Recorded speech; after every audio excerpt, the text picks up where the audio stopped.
Well, welcome back to part number 17,300 and whatever that we're working on this clutch problem. And I'm going to give you the latest update here. Now, we went through some more trials and tribulations, but we're after this bearing now that's on the kickstart side of the transmission that we thought was loose. And I'm going to show you what's been going on. So this is the original bearing that I got out of the case. This is the replacement bearing. So I got this and went to install this, and it doesn't fit. It's too big.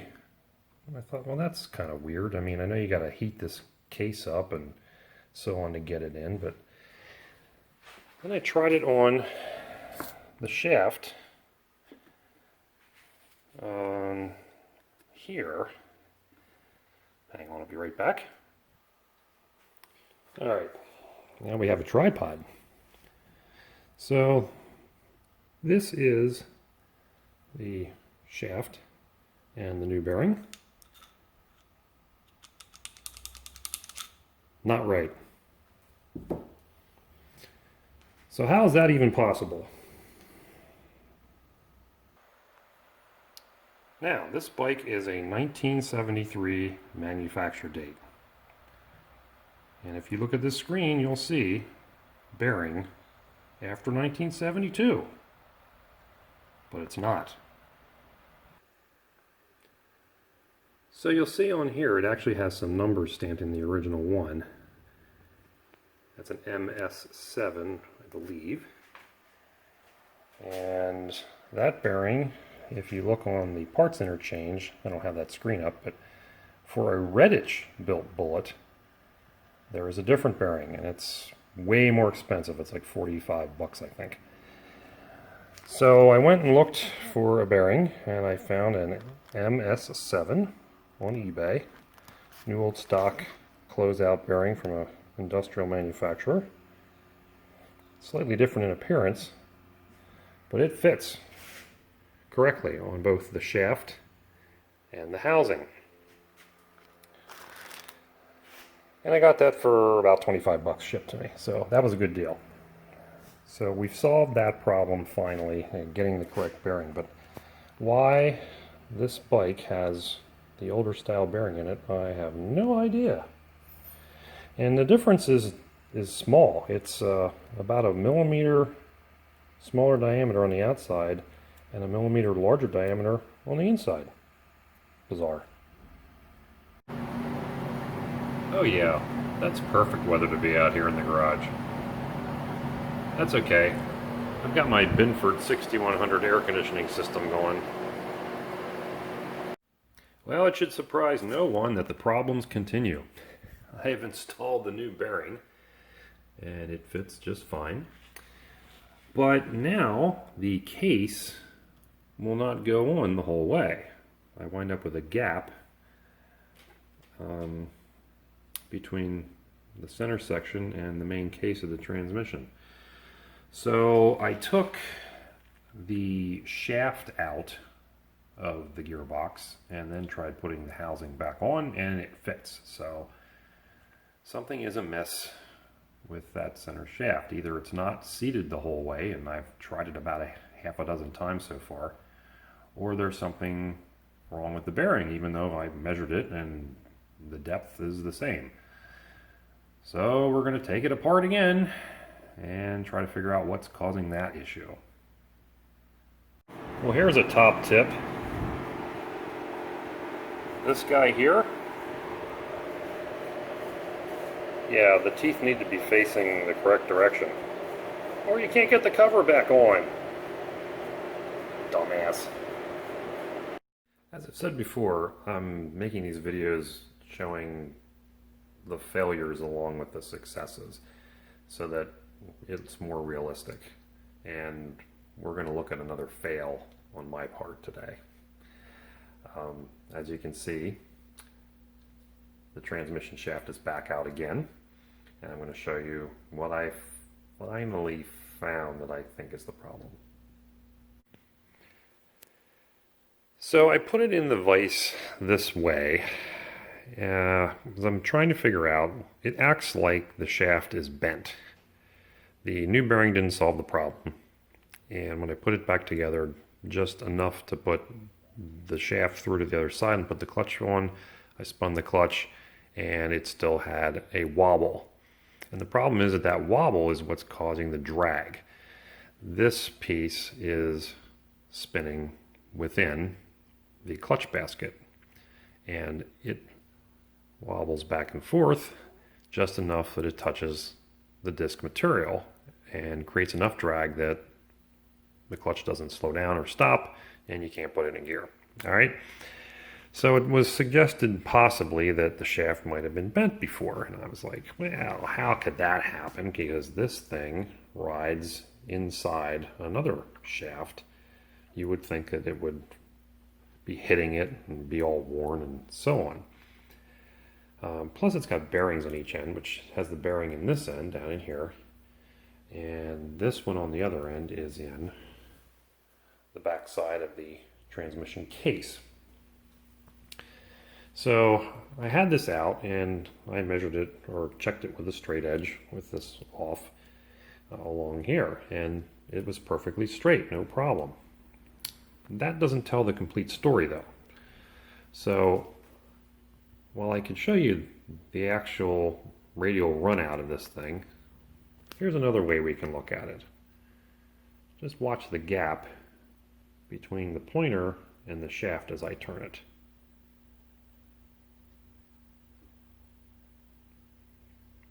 That's 180 degrees.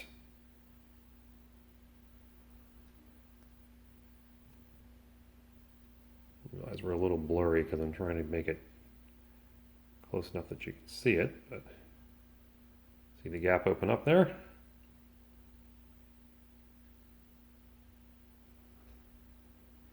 And 180 degrees back.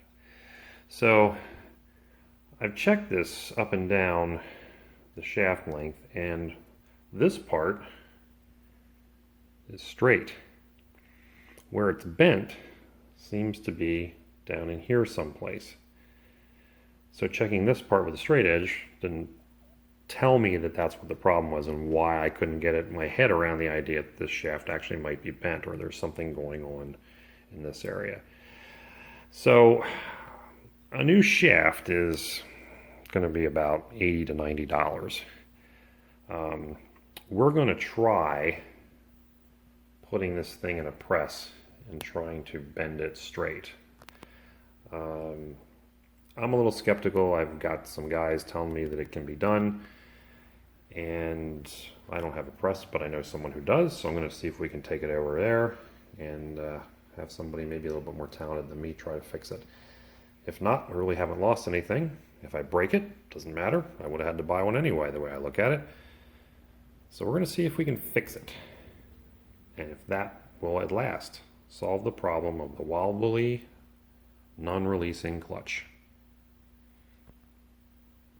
Hey guys, just a little update here. The video that you're going to see shortly is of me taking the shaft to a friend of mine who has a lot of machine shop equipment. And my thought was that we were going to have to press the shaft back in some semblance of being straight. And you'll see in the following video, it happens very quickly, what we found with the shaft and how it gets fixed. And I was hoping to video the entire process, but things move so quickly, we all kind of chuckle as it happens, and you'll see exactly what it takes to straighten out this wonderful transmission shaft. So I'll let you watch that now, and then I'll come back and tell you a little bit more about the whole situation here with the bike.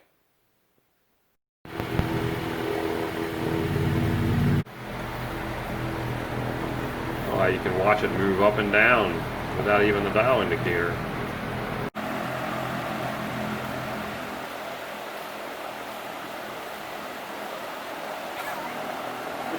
Really? That's all?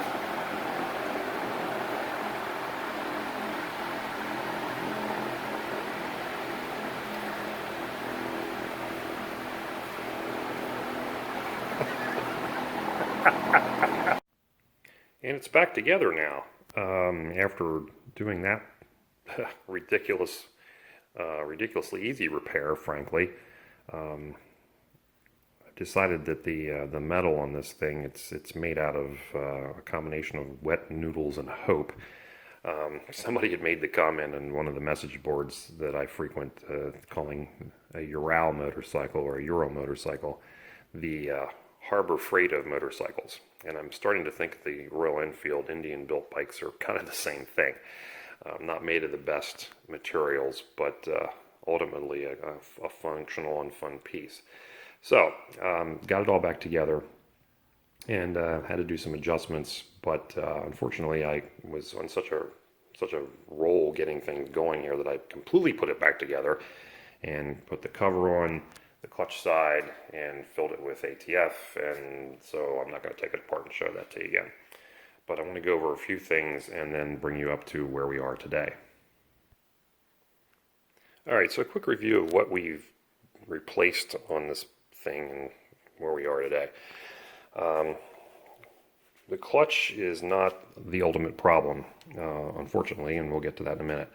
But I did go through a lot of things, and I did buy a bunch of parts, and some I should have, and some I probably shouldn't have, but we'll go over those quickly. The first thing I'd found was that this piece here was one of the center discs that was badly warped, so we replaced that. It's about $10, not a big deal. Then we went to this piece thinking that this was bent or warped in some fashion. This was probably okay.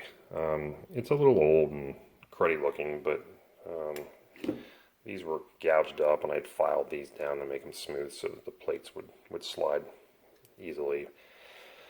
Ultimately, don't think there was anything wrong with that, but I ended up buying it. Kind of an expensive part, but in a Royal Enfield way, but not in a real motorcycle way. And then also replaced this. And this one I don't feel bad about because this was kind of mangled looking in the back here. There's this perimeter here. It looks like somebody had been beating on it, and it just wasn't in the nicest shape. Plus, these bearings in here, since I got the replacement, I don't think that these were in that great a shape. The new one spins much better than this one did. So that I don't feel bad about replacing either, despite the money spent. The bearing probably wasn't necessary, but it was the path we were following at the time. And ultimately that was probably okay, but it's now got an English-made bearing in it instead of an Indian-made one, so hopefully that's going to be a little bit more durable. So we did all that, got the shaft straight, and then went to put that back together. And you might recall it had a washer behind the clutch basket. And this is obviously not correct. And the one I took off was bent and ugly. And this is the replacement that I tried. And it also got bent. And I wound up having to cut it off. So I bought that manufactured piece. It was about twice the thickness of this. And there was some concern that it was going to move the whole clutch basket out on the shaft farther and cause adjustment problems. But this wasn't working. And I kind of suspect that this may have been part of the reason that the shaft got bent. So I put the manufactured hardened steel piece in, and then it still wasn't releasing quite properly, although it was better. And so what I did was I tried adding one of these ball bearings in, which is not an unusual repair. But the correct sized ones, in air quotes, were too big. And it pushed the push rod too far out, and you couldn't really make the clutch work. So I tried the next smaller size, and even though it's smaller than the push rod shaft diameter, it worked fine. And it provided the correct amount of clearance necessary for the clutch to function. And so the clutch, now hidden behind the cover here, sorry that I can't show it to you, but it releases fully, and with the engine running, it will, when the clutch lever is pulled, it will spin, or it will stop spinning and allow the primary chain to keep spinning, but the clutch stops, which it was not doing before, as you may remember. So that all worked as it should have, and it was time to try to ride this thing and see if it would work on the road. It has made 2 or 3 passes up and down my road, but the gear engagement is almost non-existent, particularly first. And I can't get it to shift properly using my foot, and if I reach down and use my hand, I can kind of get it in first gear sometimes. And if you let the clutch out, sometimes you'll have first gear and sometimes you won't. You'll be back in neutral. And running it up through the gears is very difficult, and downshifting is pretty much impossible.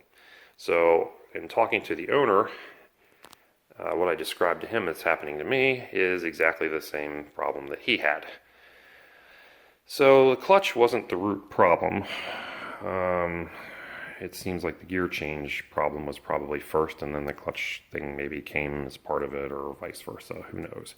But we have a shifting issue. So that's going to be the next thing that we have to work on, and I'll put that in the next video installment because I don't want to wait to get this one up anymore. There's already enough material, I think, that I can put a video together. Where I am with this currently is I have the detent plunger out, and looking in the hole here, you can see, with the flashlight, mind you, you can see the detents in. There's a cam that kind of rolls this way, and that detent plunger snicks into to hold it in gear, and it doesn't look like those are lining up correctly. So I got to figure out what's going on here. This is not something that I had paid much attention to prior. So that's currently where we are, but it does run. It does move under its own power. The clutch functions as it should finally, and we'll go through the shifting next. About the shaft, there were a lot of people, well, I shouldn't say a lot. There was a couple people that gave me a hard time about the shaft probably being bent, and I just couldn't wrap my head around that, because to me it's a big steel shaft. How could it get bent? Just being in the motorcycle, that was a running and driving machine before, nobody got in there and beat on it with a hammer or anything. I just couldn't buy that. Well, it goes to show you never discount anything that is a possible problem. The shaft is obviously made of, like I said, wet noodles and hope, and it can easily get bent just from, who knows what, any kind of outside influence on it, really. So I apologize to those people who gave me a hard time, and I dismissed their suggestions as being ridiculous. I didn't say it out loud to them, but mentally I'm going, yeah, right. Sure, the shaft's bent. Yeah, well, I'm going to eat those words. So remember, this is a experiment for myself. I'm learning as I go. I am not an expert motorcycle mechanic by any means. Cars are my specialty, or have been up until recently. So I'm willing to admit when I'm wrong. So we'll move on from here, and the next installment we'll see if we can fix the shifting, and if that's finally sorted, then we'll have a riding functional motorcycle at long last, several months later. Well, thanks for watching this far, and hopefully that brings you up to speed, and I'll check in again here in a little while with the final, hopefully final installment.